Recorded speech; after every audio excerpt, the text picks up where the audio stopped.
ধর্মপ্রাণ প্রিয় উপাসক উপাসিকা বিন্দু, শ্রদ্ধা সম্পর্কে এখানে সোপক শ্রমণ ধারাবাহিকতায় 4টি বিষয়ের এখানে অবতারণা করেছেন। সেই শ্রদ্ধার বিষয়টা আসলে কি, শ্রদ্ধাটা সম্পর্কে যদি বলি, আমি ব্যাখ্যা তিনি দিয়েছেন, আমি শুধু একটু গল্প আকার উপস্থাপনা করব। তথাগত বুদ্ধ যখন ব্রেবত নামক এক পর্বত গুহায় অবস্থান করছিলেন, তিনি একদিন পিণ্ডচারণ শেষ করে যখন গুহার মধ্যে প্রবেশ করছে, তখন তিনি একটি স্মিত হাস্য দিলেন। স্মিত হাস্য দেওয়াতেই আনন্দস্থবির তথাগত বুদ্ধকে করে জড়িয়ে বন্দনা নিবেদন করে প্রার্থনা করলেন, তথাগত বুদ্ধ, আজকে পিণ্ডচারণ শেষ করেই আমরা যখন আমাদের আবাসস্থলে প্রবেশ করছিলাম, তখন আপনি একটা স্মিত হাস্য দিয়েছেন। সে হাসির কারণ কি? আমরা অনেক সময় একজনকে দেখলে অনেক সময় হাসি দিই, একটা হাসির মাধ্যমেই অনেক সময় আমাদের ভাব বিনিময়গুলো হয়। এখানে যারা বিভিন্ন বিশেষ করে ওয়েস্টার্ন দেশগুলোতে ভ্রমণ করেছেন বা আছেন, আপনারা দেখবেন ওখানে দেখা হলে মানুষ একটা কিছু করুক না করুক চোখোচোখি পড়লে একটু হাসি দেয়, একে অপরের মধ্যে হাসি দিয়ে যেন তাদের ভাব বিনিময়টা হয়। তো বুদ্ধ এরকম কোনো হাসি দিলে তার একটা কারণ থাকতো। তখন আনন্দ এটা উপলব্ধি করেই বুদ্ধকে প্রশ্ন করলেন বিনীতভাবে যে, তথাগত বুদ্ধ, আপনি কেন এই হাস্যধ্বনি প্রদান করেছেন? তো আনন্দ দোয়াজি বিছিয়ে দিয়ে বুদ্ধ বসলেন। বুদ্ধ বললেন, আনন্দ, তুমি কি দেখেছ, আমরা যখন প্রতিদিন পিণ্ডচারণ করতে যাই, একটা পেচক সে আমাদের পিছে পিছে যায়। আমরা যখন গ্রামের মধ্যে ঢুকে যাই পিণ্ডচারণ করতে, তখন পেচকটা ডানা মেলে মাথা নিচে করে আমাদেরকে বন্দনা নিবেদন করে। আবার আমরা যখন পিণ্ডচারণ শেষ করে চলে আসি, তখন পেচকটা আবার আমাদের পিছে পিছে যায়। যখন আমরা গুহার মধ্যে প্রবেশ করি, তখন সেই ওই ডানা মেলা অবস্থায় মাথাটা নিচে করে বন্দনা করে। আমি তাকে দেখেই তার ভবিষ্যৎ কি গতি হবে সেই বিষয়টা অবলোকন করে আমি বলেছি যে, মায়াং চিত্তাং পাসাদেনা ভিক্ষু সাঙ্গে সায়ো নারো কাপ্পানি সাতা সাহাসানি দুর্গতিংস নাগাচ্ছাতি। বুদ্ধ এখানে বলছেন, আমার প্রতি, আমার ধর্মের প্রতি, আমার ভিক্ষু সঙ্গের প্রতি যাদের চিত্ত প্রসন্ন হয়, কাপ্পানি সাতা সাহাসানি দুর্গতিংস নাগাচ্ছাতি, তারা কল্পকাল ব্যাপী দুর্গতিতে গমন করে না। এজন্যই ভিক্ষু সঙ্গের প্রতি শ্রদ্ধাশীল, ভিক্ষু সঙ্গের প্রতি গৌরবশীল, তার দ্বারাই মানুষের জীবনে ঊর্ধ্বগতি হয়। আমরা বুদ্ধির এরকম অসংখ্য কাহিনী দেখি ত্রিপিটক শাস্ত্রে। রাজা প্রসেনজিতের কথা আপনারা শুনেছেন। রাজা প্রসেনজিৎ যখন বুদ্ধের গুণকীর্তন শুনতেন, তিনি অত্যন্ত অহংকার বোধে তিনি বলতেন, বুদ্ধ আর আমার বয়স তো প্রায় সমকক্ষ। আমি যেমন আমার রাজ্যের মধ্যে কোনো আইন প্রজ্ঞাপন করি, মানুষরা মানতে বাধ্য। বুদ্ধ যেমন রাস্তায় হেঁটে গেলে সবাই দাঁড়িয়ে সম্মান করে, আমিও যখন রাজা হিসেবে যাই আমাকে সবাই সম্মান করে। আমি যখন রাজ্যভার পরিচালনা করি, যাকে যে শাস্তি দিই সেটা তারা মানতে বাধ্য হয়। ঠিক অনুরূপভাবে বুদ্ধ যে কথা বলেন এগুলো তার শিষ্যরা সেরকমভাবে শোনে। সুতরাং ওনারা আর আমার বয়সও সমান, তো ওনারা আমার মধ্যে পার্থক্য কি? এরকম করে তিনি একটু অহংবোধ মনে জাগ্রত করতেন। বুদ্ধের গুণকীর্তন শুনতে শুনতে তিনি একদিন ভাবছেন, বুদ্ধের এত গুণকীর্তন করে, একবার বুদ্ধের কাছে গিয়ে দেখে আসলে কেমন। আমি তো শুনেছি, আসলে কেন মানুষ ওনাকে এত শ্রদ্ধা করে, একটু নিজের চোখে দেখা দরকার। যেমন আমাদের মধ্যে অনেক সাধক গুণী কোনো ভিক্ষুর নাম যশ প্রতিপত্তি প্রকাশিত হলে আপনারা অনেক সময় চিন্তা করেন না যে ওনাকে একটু দেখে আসি কেমন? তো এরূপভাবে তিনি একদিন বুদ্ধকে দেখতে গেলেন। বুদ্ধকে গিয়ে দেখুন বন্দনা মানে ওখানে গিয়ে বসলেন। তো বুদ্ধ বলছেন, হে রাজন, পৃথিবীতে 4টি বিষয়ে কখনো অবজ্ঞা অবহেলা করা উচিত নয়। সেই 4টি বিষয় কি? বলছে, প্রথম, আগুন ছোট হলেও সে আগুনকে কখনো অবজ্ঞা অবহেলা করবেন না, কারণ সে যদি উপকরণ পায় তাহলে এই সমগ্র পৃথিবী ধ্বংস করে দিতে পারে। যেমন একটা ছোট আগুন আপনি যদি অবহেলা করেন, দেখবেন সে আগুনটা এরকম কয়েক সব ঘর বাড়ি জ্বালিয়ে দিতে পারবে না, ছোট হোক। কিন্তু যদি অবহেলায় ছোট আগুন কি হবে, নিভিয়ে না দেন, দেখবেন সেই সমগ্র পৃথিবী জ্বালিয়ে দিতে পারে। ও যে আগুন ছোট হলেও তাকে কখনো অবজ্ঞা অবহেলা করবেন না। দ্বিতীয়, সাপ, বিষাক্ত সাপ যদি ছোট হয় তাকে কখনো অবজ্ঞা অবহেলা করবেন না, কারণ সাপে ছোবল মারলে বিষক্রিয়ায় তার মৃত্যু হবে। তাই সেই ছোট হলেও সাপকে কখনো অবহেলা করবেন না। তৃতীয়ত, কোনো রাজপুত্র, তাকে কখনো অবজ্ঞা অবহেলা করবেন না, কারণ সে একসময় রাজত্ব লাভ করলে তার প্রতিশোধ তিনি গ্রহণ করবেন। তাই সে যদি ছোট হয় রাজকুমার, কিন্তু তাকে কখনো অবজ্ঞা অবহেলা করবেন না। চতুর্থ, কখনো কোনো ভিক্ষু শ্রমণকে অবজ্ঞা অবহেলা করবেন না, কারণ ভিক্ষু শ্রমণ যদিও ছোট হয় কিন্তু তার গুণপনায় তিনি অন্যদের সাধারণ গৃহী থেকে অনেক শ্রেষ্ঠ। আমাদের মধ্যে অনেকে এরকম আছে, উনি ছোট বানতে, উনি বড় বানতে, উনি অমুক, ওনার কি, এরকম অনেক সময় অবজ্ঞা করে, কিন্তু ছোট হলেও কখনো অবজ্ঞা অবহেলা করবেন না। আমি একটা বিষয় খুব ভাবতাম যে বুদ্ধ ধর্ম দর্শনে বিনয়ে আছে একজন দায়কের 10বিধ গুণপনা বিদ্যমান থাকে, অর্থাৎ 10টা গুণ থাকে একজন দায়কের। তার মধ্যে একটা গুণ হচ্ছে শাসনের পরিহারীমূলক কিছু দেখলে তার প্রতিকার করা। অর্থাৎ কোনো ভান্তে যদি কোনো ভুল করে আপনি চুপ করে বসে থাকবেন তা নয়, কিন্তু ওই ভুলটা আপনাকে অবশ্যই ধরিয়ে দিতে হবে। তো কিভাবে ধরিয়ে দেবেন? আমরা কি করি, আমরা আরেকজনকে বলি বানতে এই ভুলটা করে, বানতে ওই ভুলটা করে, এটি নিয়ে একটা দল তৈরি করি, এ বানতে ঠিক নাই। আসলে সেভাবে নয়, আপনাকে করতে হবে ওই ভান্তের কাছে গিয়ে, ভান্তে আপনার মনে হয় এই জিনিসটা ভুল হচ্ছে, বিনয়ের সাথে তাকে বলতে হবে। যদি তিনি না শোনেন তাহলে কাকে বলতে হবে? সমাজকে না, বলতে হবে ওনার যিনি গুরু ওনাকে ওনার গুরু যদি না থাকে তাহলে যার কাছ থেকে ভিক্ষু যে সংগঠন থেকে এনেছেন তাকে বলতে হবে। উনি যদি না থাকে, না মানে, তাহলে আমাদের সুপ্রিম যে সংঘ অথরিটি আছে ওখানে আপনাকে বলতে হবে। তো আমরা সেটা জানি না, আমরা কি করি, ফেসবুক আমরা সমালোচনা করি, তাতে মহা অকুশল সৃষ্টি হয়। কারণ আপনি সব কথা যে ওখানে সঠিক তা না।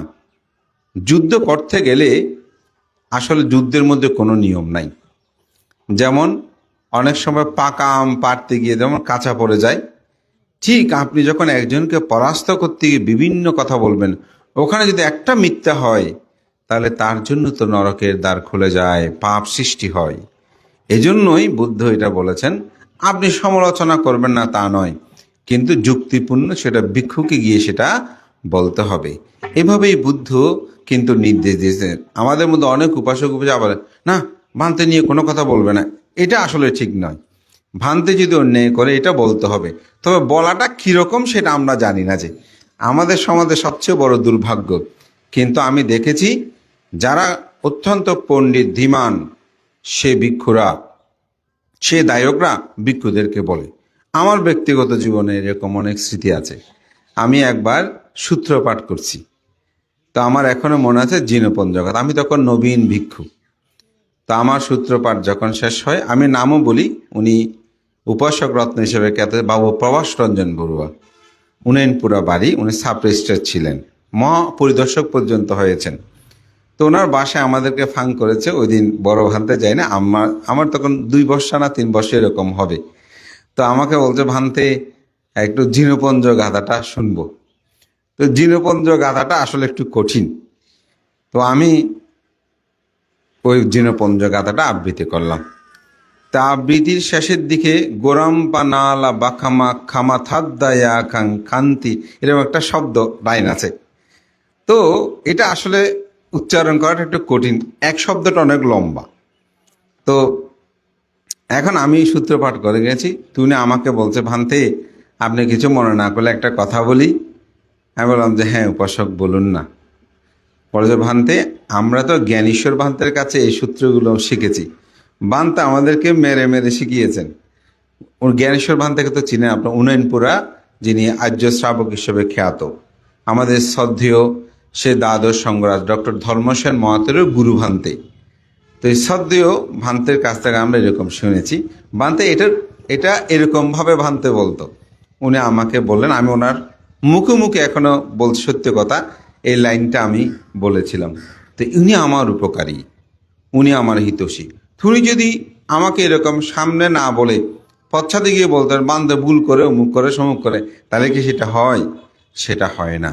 আমাদেরকে উপলব্ধি করতে হবে, এখানে আমরা যারা ভিক্ষু সংঘ আছি, আমরা আকাশ থেকেও আসি নেই, পাতাল থেকে উঠি নেই। আমরা তো আপনাদের সন্তান, তাই না? আপনাদের মা বাবা, আপনাদের ভাই। সুতরাং ভুল হবে না তা না, কিন্তু ভুলটা সংশোধন করে তাকে আপন করে রাখার জন্য চেষ্টা যিনি করবেন, তিনিই প্রকৃত ধার্মিক উপাসক হয়, তিনিই প্রকৃত ধার্মিক উপাসিকা হয়। কিন্তু আমরা সেটা না করে উল্টো করি। এজন্য আজকে আমাদের সমাজের এই অবস্থা।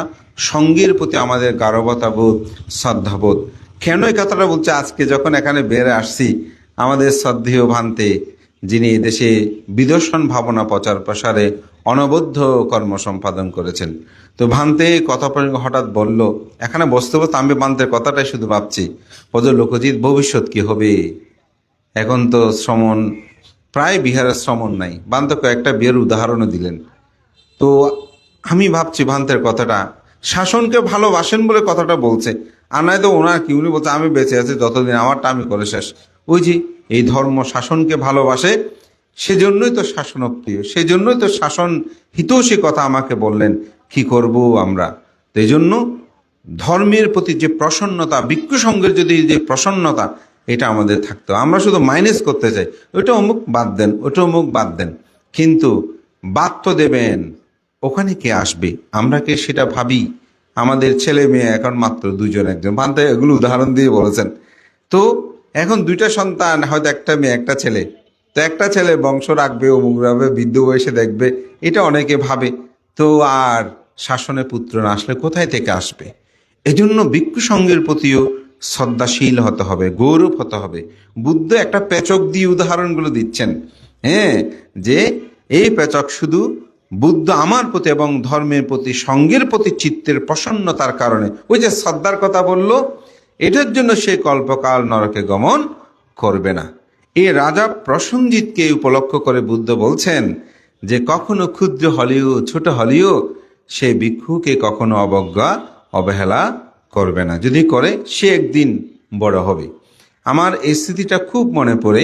আমার একটা সৌভাগ্য হয়েছিল, থাইল্যান্ডের যিনি সঙ্গরাজ, ওনার যখন প্রয়াণ হয়, একটা ওনার অন্ত্যেষ্টিক্রিয়ায় 19টা দেশের সঙ্গ প্রধান গিয়েছিল।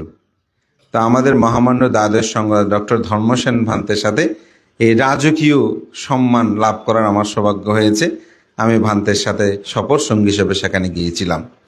তো সেখানে যিনি সঙ্গরাজ, ওনার অন্ত্যেষ্টিক্রিয়া অনুষ্ঠান, যেমন আমাদের সঙ্গরাজের অন্ত্যেষ্টিক্রিয়া আগামী 27, 28, 29, 30 তারিখ, এরকম অনুষ্ঠান আমরা রাষ্ট্রীয় অতিথি হিসেবে, এগুলো কীরকম সম্মান আপনি এগুলো চিন্তা করতে পারবেন না।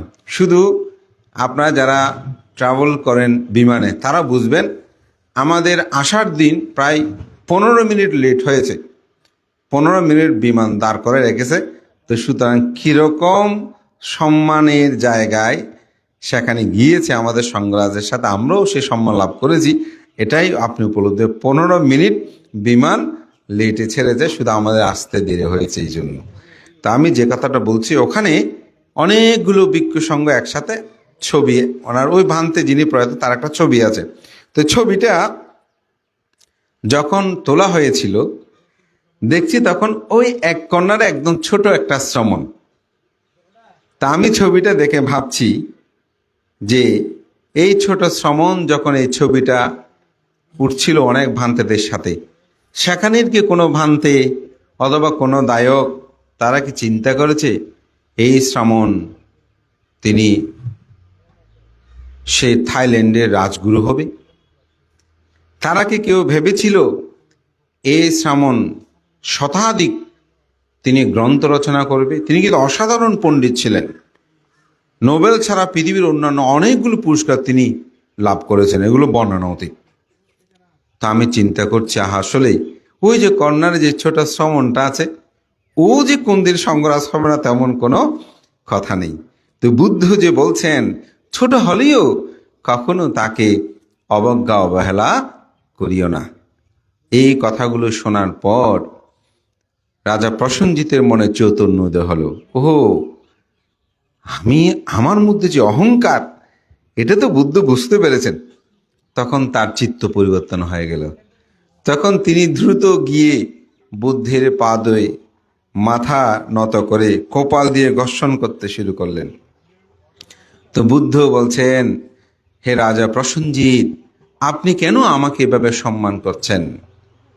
তখন বলছে, আমি আর আপনি অনেক বিষয়ে সমকক্ষ হলেও কিন্তু আমার মধ্যে আপনার মধ্যে অনেক পার্থক্য আছে। ওই তিনি যেগুলো ভাবতেন, বলছে আপনি যখন রাজ্যে কোনো আইন প্রজ্ঞাপন করেন, আমি যখন কোনো আইন প্রজ্ঞাপন করি অর্থাৎ আইন জারি করি, মানুষে ভয়ে বাধ্য হয়ে সেটা প্রতিপালন করে। আর আপনি যখন কোনো বিনয় প্রজ্ঞাপন করেন, তাহা অতীব শ্রদ্ধান্বিত হয়ে নির্বাণ লাভের জন্য আপনার শিষ্যগণ সেগুলো প্রতিপালন করে। তাহলে আমার মধ্যে আপনার মধ্যে কি আছে? পার্থক্য আছে। আপনি যখন কোনো সবাই ধর্ম দেশনা করেন, সবাই নিশ্চুপ থাকে, বিনীতভাবে নিশ্চুপ থাকে, কথা বলতে হয় না। কিন্তু আমি যখন রাজবার পরিচালনা করি, বিচার করি, সেখানে হইচই করে উঠে, আমি তাদেরকে ভয় দেখিয়ে তাদেরকে থামাতে হয়। আপনার মধ্যে আমার এই পার্থক্য বিদ্যমান আছে। আপনাকে দেখলে অতি বিনীত হয়ে সবাই নমস্কার করে, বন্দনা করে, শ্রদ্ধা করে, কিন্তু আমাকে ভয়ে অনেকেই নমস্কার করে, আমাকে শ্রদ্ধা করে। আপনার মধ্যে আমার এরকম বহুবিধ পার্থক্য আছে। ধম্মসেতীয় সূত্রের মধ্যে এই বিষয়ে আরো বিস্তারিত কথা নিহিত রয়েছে। তখন সেই থেকে আজীবন এই রাজা প্রসেনজিৎ বুদ্ধ ভক্ত হয়েছিলেন। তো ধর্মপ্রাণ প্রিয় উপাসক উপাসিকা বিন্দু, এই প্রসন্নতা যখন থাকে, শ্রদ্ধা যখন থাকে, এই ভিক্ষু সঙ্গের প্রতি শ্রদ্ধা উৎপন্ন হয়। তো আজকে আমি মনে করি আপনাদের সেই পরম পিতা, আপনাদের পরম জ্ঞাতি অজিত কুমার বড়ুয়াকে স্মরণ করে তার প্রথম মৃত্যুবার্ষিকী উপলক্ষে এই পিতৃপূজার সুখ উপলব্ধি করার জন্য আমি বলবো আজকের আয়োজন। সেজন্য আমি গাথায় বলেছি, সুখমাত্তায়াতা লোকে আতপেত্তায়াতা সুখা, সুখ সমায়াতা লোকে আত ব্রহ্মায়াতা সুখা। জগতে মাতৃভক্তি সুখকর, পিতৃভক্তি সুখকর, সাধু সৎপুরুষ ভক্তি সুখকর। যেমন আপনার পিতা যখন জীবিত ছিলেন, আপনি কিছু একটা এনে দিলে পিতা যখন একটা হাসি মুখে গ্রহণ করত, আপনার কেমন লাগতো? মনে হতো যে সব পরিশ্রম যেন এখানেই শেষ হয়েছে। সেদিন একটি অন্ত্যেষ্টিক্রিয়া অনুষ্ঠানে গিয়েছিলাম পায়রুল। তো সেখানে ওনার ছেলে বক্তব্য বলছেন, আমার বাবার জন্য যখন আমি কিছু নিয়ে আসতাম, বাবা এটা পেয়ে খাওয়াচ্ছে, এটা হাতে নিয়ে বেশি আনন্দ করত। অর্থাৎ খাওয়ার কথা ভুলে যেত, কিন্তু আমার ছেলে দিয়েছে এটাই তিনি আনন্দ করত। এই যে প্রীতি, এই যে আনন্দ, এই জন্য আমি বলবো জীবিত থাকতে পিতামাতাকে দেখভাল করবেন, জীবিত থাকতে শ্বশুর শাশুড়িকে সেবা যত্ন করবেন, তারা যেন মনে কষ্ট না পায়। আধুনিক এই বিজ্ঞান প্রযুক্তির যুগে আমরা যেভাবে বস্তুবাদী হয়ে পড়ছি, আমাদের একে অপরের মধ্যে মায়া, মমতা, শ্রদ্ধাবোধ এগুলো কিন্তু দিন দিন কমে যাচ্ছে। আমরা মনে করি মা বাবা করেছে তাদের দায়িত্ব, কিন্তু আপনি যদি নিজেকে একটু উপলব্ধি করেন, আজকে সকালেও আমার একটা ফাঙে আমি সে কথাটা বলছিলাম যে আপনি যদি নিজেকে উপলব্ধি করতে পারেন, নিজের মধ্যে আমি তো সন্তানের পিতা হয়েছি, আমার সন্তানের জন্য আমি কি কি করি, আমার মা বাবাও তো আমার জন্য করেছেন, সুতরাং আমার তো তাদের প্রতি দায়িত্ব কর্তব্য আছে। এটা ভাবলে মায়ের প্রতি কী করতে হবে, পিতার প্রতি কী করতে হবে আমাদেরকে আর বলতে হবে না, ত্রিপিটক বইও পড়তে হবে না, আপনারা নিজেরাই সেটা উপলব্ধি করতে পারবেন। সেজন্য আমি বলি এই পিতৃপূজা মাতৃপূজা এটার মধ্যে সুখ আনতে হবে, আনন্দ থাকতে হবে। আমি অনেক এরকম পুত্রবধূকে দেখেছি যে নিজের শ্বশুর শাশুড়ির যেরকম সেবা যত্ন করেছে এগুলো আনন্দ পায়। ওনারা মারা যাওয়ার পরে কান্না করে বলে যে বান্তি গতকালকেতে কার ঘরে যেতে পারছি না, ঘরে থাকতে ইচ্ছে করছে। কেন? মানতে আমার শ্বশুর আমাকে মা মা বলে ডাকতো, তার সেবা করতাম, এই মৃত্যুর পর আমার ঘর মনে হয়েছে এখন শূন্য। কেন? তিনি এটা করে সুখ পেয়েছেন। আর কেউ মরে গেছে ভালো হয়েছে, মুখে না বললেও মনে মনে বলে, কিন্তু সে উপলব্ধি করতে পারে না আমি যে পুণ্য করি। আমার ছোটবেলা এখনো মনে আছে, আমার মারা যখন বিহারে যেত পাশের জনকে ডাকতো, ওই অমুক যাবি না, এরকম বলতো, বোঝে না আমার শাশুড়ি মা অসুস্থ, যেতে পারবো না। আমার মা বলছেন ওই বুদ্ধ পূজা হয়ে যাবে তোর, এখানে শ্বশুরিকে দেখ। তা আমি মাঝে মধ্যে বলতাম যে মনে মনে ভাবতাম আমার মা কি বলব, কোথায় বুদ্ধ আর কোথায় শাশুড়ি মা, তাই না? কোথায় এখানে বুদ্ধ পূজা হবে? তো এখন যখন এই ত্রিপিটক শাস্ত্র বিষয়ে অধ্যয়ন করি, কিছুটা আলোচনা করি, তখন উপলব্ধি করি আসলে আমার মা সে সময়কালের মানুষরা যথার্থ বলেছিল। তারা এত বই পড়ে নাই, কিন্তু তারা যা পরম পরম শুনেছে কথাগুলো সত্য। কারণ বুদ্ধ বলেন যিনি রোগীর সেবা করে তিনি বুদ্ধের সেবা করে, এটা বুদ্ধ উক্তি। তাহলে ওই বুদ্ধ পূজাটা হয়ে যাচ্ছে না, যেহেতু অসুস্থ মানুষের সেবা করতেছে। তো এই বিষয়গুলো আমাদেরকে উপলব্ধি করতে হবে। তবে আমি মনে করি পিতৃপূজা মাতৃপূজার জন্য আমাদেরকে বলতে হবে না, এই বৃদ্ধ আশ্রমে আমাদের পিতামাতারা যাবে না। তো তার জন্য আমাদের মা বাবাদেরও সচেতন হওয়া দরকার। ছোটবেলা থেকে আমরা যেন তাদেরকে ধর্ম শিক্ষা প্রদান করি, আমরা যেন বিহারে তাদেরকে নিয়ে যাই, তাদেরকে যেন পিতামাতার প্রতি দায়িত্ব কর্তব্যবোধ কি সেগুলো যেন আমরা শিক্ষা দিই। তবে সেই সন্তান বুঝবে মাতা কি পিতা কি। আজকে অজিত বাবুর সন্তানরা সেটা উপলব্ধি করতে পেরেছে বলেই আজকে অর্থবিত্তের প্রতি না থাকি ভিক্ষু সঙ্গ দ্বারা আহ্বান করে আজকে অষ্টবস্কার সঙ্গদান কল্পতরুদান বিবিধ পুণ্যকর্ম তারা না আমার পিতার প্রতি দায়িত্ব কর্তব্য। আর অনেকে আছে কোনো রকমে করে শেষ করে দেওয়া দরকার, ওই রকম বলেই অনেকে করছে। সুতরাং আপনি যেরকমভাবে সন্তান সৃষ্টি করবেন সেরকমভাবেই আপনি তার কাছ থেকে শ্রদ্ধা সম্মান গৌরব লাভ করতে পারবেন।